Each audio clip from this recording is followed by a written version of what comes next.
wil ik eerst even een applaus oefenen, want hij gaat vrijdag al weg. En ik wil echt, meen ik, dat dit optreden geweldig wordt en dat hij met een warme voet terugvliegt. Hoe klinkt een heel matig applaus in Apeldoorn? Een soort applaus dat, stel je voor als Geert Wilders nu binnenkwam.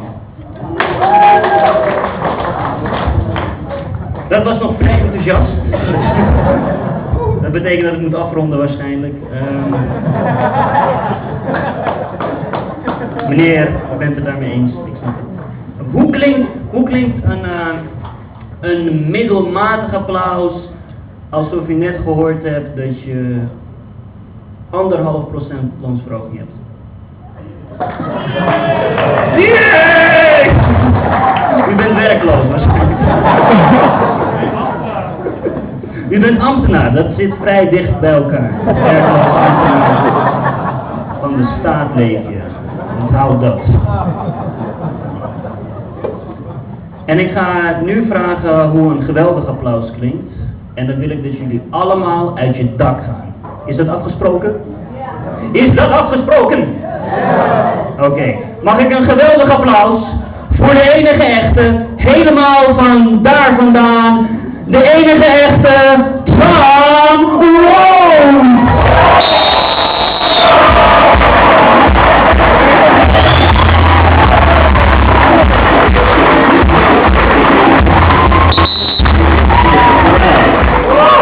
Goedenavond, dames en heren. Ben je gelukkig? Nee? Alright. Hello, friends. Alright. I used to live in Holland for a few years. I moved back to the United States. I don't speak very much Dutch, but my favorite thing to say in Dutch is, Roken is doodaloogie. I don't know what the fuck a doodaloogie is, but I want to quit before I get a doodaloogie.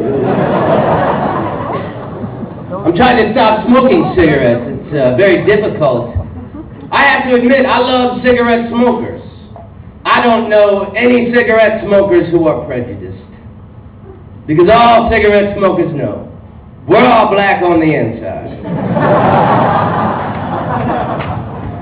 My other favorite thing to say in Dutch is to say I'm very sorry is sorry whore. I love when I'm in a market and somebody be rude to me, I just go, hey, sorry whore. What a great language, man. I love in Holland, a mean thing to call a gay person is a flicker. Which is funny to me as an American, because in the United States, a remote control for the television, we call that a flicker. Because you flick through the channel, I'm going to flick through the channels. It's always very difficult for me in Holland when I'm with a gay friend and I want him to pass me the remote control. Could you hand me the, give me the flicker, you flicker. I lived in Amsterdam for a few years. Amsterdam is a very difficult city to live in, especially if you have no self-control. And I was smoking too much marijuana, man. I want to stop smoking marijuana. I want to have a family one day. I want to have children. I dream of it. You can't be someone's father and be all smoked up on the weed all the time. Daddy, there's a ghost under my bed. Well, don't fucking bring him in here.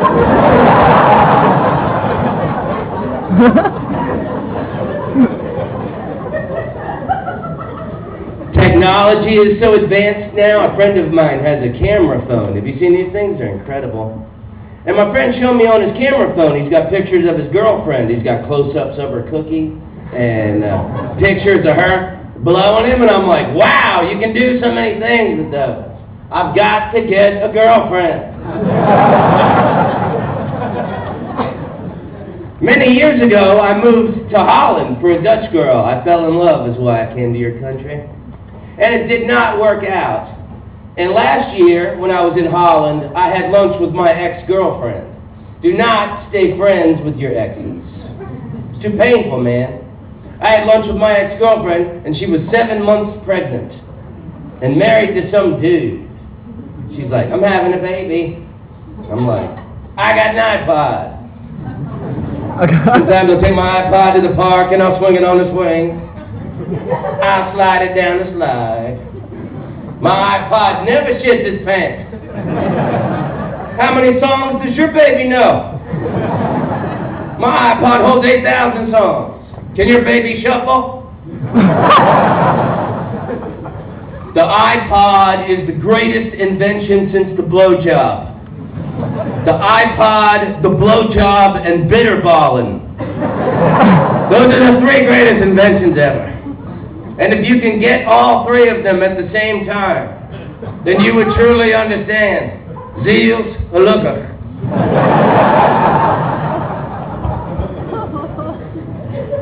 Yeah, I have a new girlfriend now. She's a Hindu.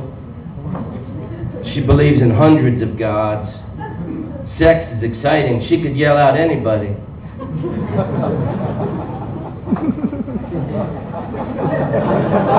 The joke is new. It's in development, okay? I'm working on a funnier ending for it. I love Ganesh. You know, well, fuck this joke. My favorite Hindu god is Ganesh. You know who Ganesh is? The elephant head boy. How exciting, cool religion, man. A fucking elephant head boy.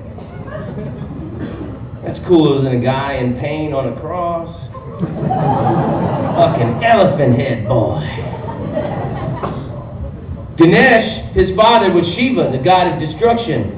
And Shiva had gone away for a few years. And he came back, and Ganesh was guarding his mother while she took a bath. And he didn't recognize his father, so he wouldn't let him through. So Shiva cut off his head. And someone went, dude, that's your son. And he went, oh shit.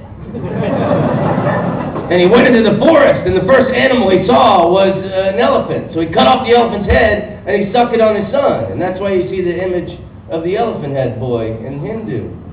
This is in their Bible, man. I was in Wichita, Kansas last year, and there was an Indian restaurant next to the comedy club where I was playing, and they had Ganesh statues. And I thought I would enlighten these hillbillies. And I told that story, and a guy in the audience yelled out, well, why didn't you just put a big old elephant dick on it? That would be an entirely different story, sir. How disturbing. You're eating at an Indian restaurant, and there's a statue of a boy with a big elephant dick on him. I was in Wichita, Kansas. The owner of the comedy club comes up to me after the show, and he goes, hey, don't say fuck here. If Bill Cosby was here, he wouldn't say fuck. I said, if Bill Cosby was in Wichita, Kansas, making the money I'm making, he'd say fuck. Trust me.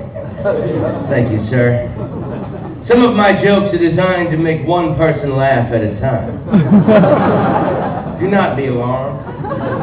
Your joke will be coming around shortly.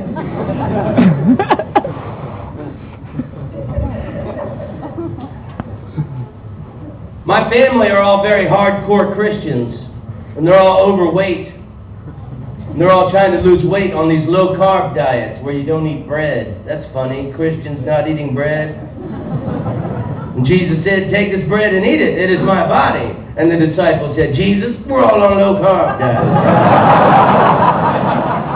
We appreciate you dying for our sins, but we're all trying to slim down a little bit. We want to look good in the painting.